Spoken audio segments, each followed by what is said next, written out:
Then the next thing that I noted in my investigations concerning ants is that, like I said, when they hatch and so on and so forth, ants have specific roles in their colonies.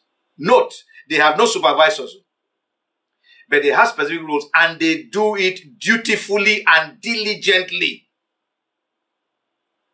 and without supervision. Like I told you, once they hatch, that's it. The ones who are, I'm told that in the colony of ants, there's only one queen. All the other ants are workers. There are worker ants that attend to the queen. They make sure that the queen is clean. Because from the study, they say, if there is an infection in the colony, they are all finished. It will kill, it will consume them. There are people whose work it should be to make sure that there is no leaven entering into the body.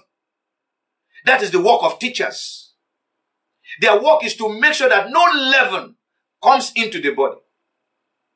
That's why the Bible tells us in James mentions it in James chapter 3, that the judgment on teachers will be very, very severe, because their work is to make sure that leaven is not given place in the body of Christ through teachings. So when a man is now teaching for belly's sake, you can imagine the kind of strange doctrines that he's going to begin to permit. Whatever God has called you to do it diligently.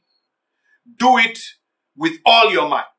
In 1 Corinthians chapter 12, again, we go back there, verse 28.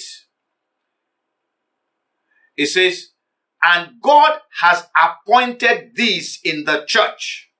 First, apostles. Second, prophets. Third, teachers. After that, miracles. Then gifts of healings, helps, administrations, varieties of tongues. Are all apostles?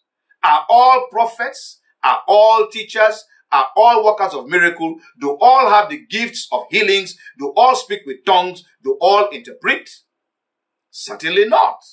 But everybody wants to do what they think is going to bring them to the forefront.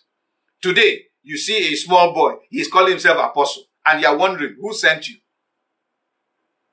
You see somebody, he is professor so and so. And you are wondering, how long have you spent with God that you are calling yourself a prophet?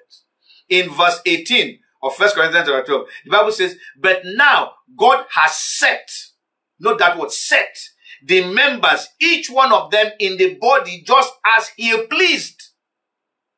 God has established certain people in certain places alone, as he pleased, not as they desired. Today we are having people running around because they think that what they are doing is good. That, oh, I want this. I want that. Let me read from verse 4 of Romans chapter 12.